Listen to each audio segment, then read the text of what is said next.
Bonjour et bienvenue dans cette vidéo dans laquelle on va parler des cours d'anglais. On va essayer de répondre à la question, faut-il prendre des cours d'anglais? Dans un premier temps, on verra les avantages et les inconvénients des cours d'anglais. On verra ensuite où et comment prendre des cours. Je vous montrerai quelques alternatives et on finira sur une brève conclusion. Donc, on commence tout de suite avec les avantages des cours d'anglais. Donc, pour les cours d'anglais en groupe, c'est-à-dire où vous êtes plusieurs dans une salle avec un prof, vous allez pouvoir rencontrer de nouvelles personnes. Vous allez aussi pouvoir pratiquer justement avec ces autres personnes et pouvoir vraiment parler la langue avec d'autres gens qui apprennent aussi. Donc c'est un excellent moyen d'améliorer votre prononciation notamment. Et puis évidemment, vous allez apprendre les bases de l'anglais, c'est-à-dire la grammaire, du vocabulaire, un peu tout ce qui compose l'anglais. Et tout ça va être organisé en chapitres, en séquences, sur des thèmes bien précis. Voilà, ça va être vraiment structuré. C'est un bon moyen donc d'apprendre les bases de l'anglais. Pour les cours individuels, donc avec un professeur particulier, vous allez aussi apprendre donc les bases de l'anglais. Ce qui va être bien, c'est que le cours va avancer à votre rythme et vous allez pouvoir corriger vos points faibles et vos lacunes. Votre prof, il peut s'adapter en fonction de vos intérêts, donc de vos goûts, de vos passions, faire des séquences, des chapitres sur des sujets qui vous intéressent réellement. Et votre prof va aussi pouvoir vous corriger directement si vous faites des erreurs de vocabulaire, de prononciation, de grammaire. Voilà, il va vraiment pouvoir vous dire quels sont vos erreurs directement. Donc on passe maintenant aux inconvénients des cours d'anglais. Le problème des cours, c'est que ça peut aussi rappeler un peu l'ambiance école, et c'est pas forcément des bons souvenirs. Voilà, les cours d'anglais à l'école, au collège, tout ça, on n'en a pas gardé forcément de très bons souvenirs.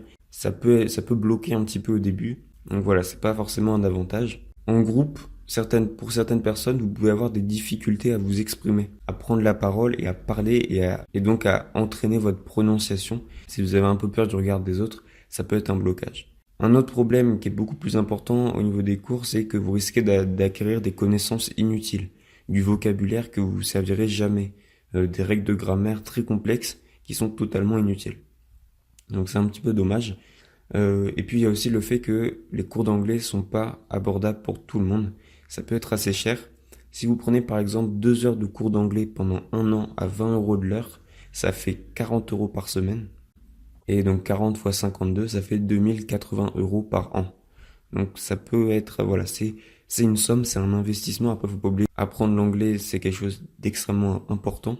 Donc c'est vraiment un investissement. Mais voilà, tout le monde ne peut pas se permettre de mettre autant dans l'apprentissage de l'anglais. Et puis il y a autre chose, c'est que les cours ne se suffisent pas à eux-mêmes. Voilà, même si vous faites 2 heures par semaine, il va falloir en plus pratiquer à côté. Donc vous allez mettre plus de 2000 € par an. Et en plus, il faudra que vous travaillez presque tous les jours pour progresser tout simplement. Donc on va voir maintenant où et comment prendre des cours d'anglais. Donc il existe différents types de cours. Il y a les cours en salle, donc en groupe en salle, et puis il y a les cours individuels avec un prof. Ça se passe généralement à domicile, donc chez vous, ou ça peut être chez le prof. Voilà, ça dépend. En général, c'est plutôt chez vous. Le prof se déplace chez vous. Voilà, il y a ces deux types de cours. Vous pouvez aussi trouver des organismes qui proposent des cours d'anglais dans votre ville. Donc pour ça, vous cherchez sur internet, voilà, cours d'anglais plus le nom de votre ville, pour trouver des cours pas loin de chez vous. Ça va pas être disponible dans les toutes petites villes, mais en général, vous trouverez vers chez vous. Et si vous préférez prendre des cours particuliers, pour trouver un prof, soit ça se fait par connaissance, par bouche à oreille, si vous connaissez des gens qui connaissent, voilà. Ou alors il y a des sites de mise en relation qui existent, il y en a vraiment beaucoup. Vous trouverez sûrement des profs à côté de chez vous. Même Le Bon Coin propose ça, il y a même une rubrique prof dans Le Bon Coin. Vous pouvez trouver ça un peu partout sur internet, c'est vraiment très très simple. Alors je voulais aussi vous montrer quelques alternatives aux cours d'anglais, parce que les cours sont pas du tout nécessaires pour apprendre l'anglais, on va en reparler juste après d'ailleurs. Donc voilà, je vais vous montrer quelques alternatives. Pour apprendre la grammaire, il y a plein de livres qui existent.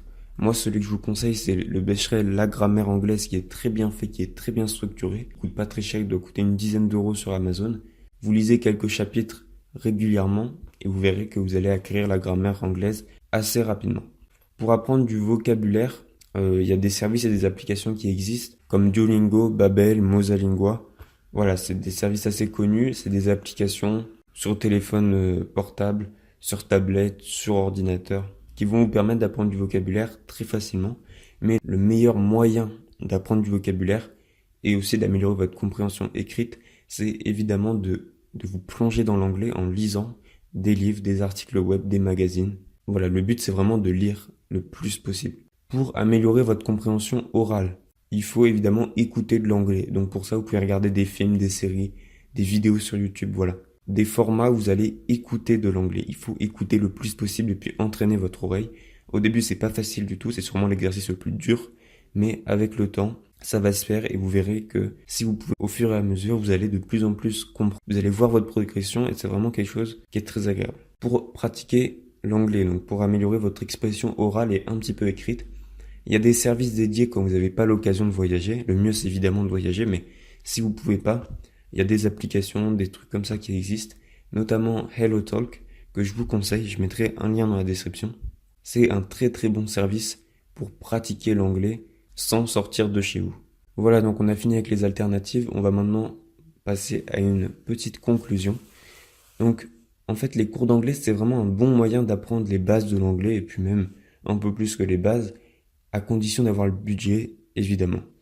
Maintenant, faut pas se dire que une fois que vous prenez des cours, 2 heures par semaine, vous allez devenir bilingue. C'est pas le cas du tout. Les cours d'anglais ne se suffisent pas à eux-mêmes. Vous devez travailler presque tous les jours à côté. Alors un petit peu, ça peut être 10-15 minutes par jour. Je vous montre d'ailleurs comment dans d'autres vidéos. Mais voilà, le but c'est de pratiquer régulièrement et de pas s'appuyer uniquement sur les cours d'anglais. Ils sont en fait complémentaires à un apprentissage régulier. Les cours d'anglais, c'est un complément, c'est facultatif, c'est du superflu, mais évidemment, c'est toujours bon à prendre. Si vous avez les moyens et la possibilité de prendre des cours d'anglais, n'hésitez pas. Mais ne vous reposez pas entièrement dessus. Voilà, donc c'est fini pour cette vidéo. Si ça vous a été utile, n'hésitez pas à laisser un pouce bleu. Et vous pouvez aussi vous abonner à la chaîne. Je fais des vidéos très régulièrement. Donc je vous dis à bientôt pour une prochaine vidéo.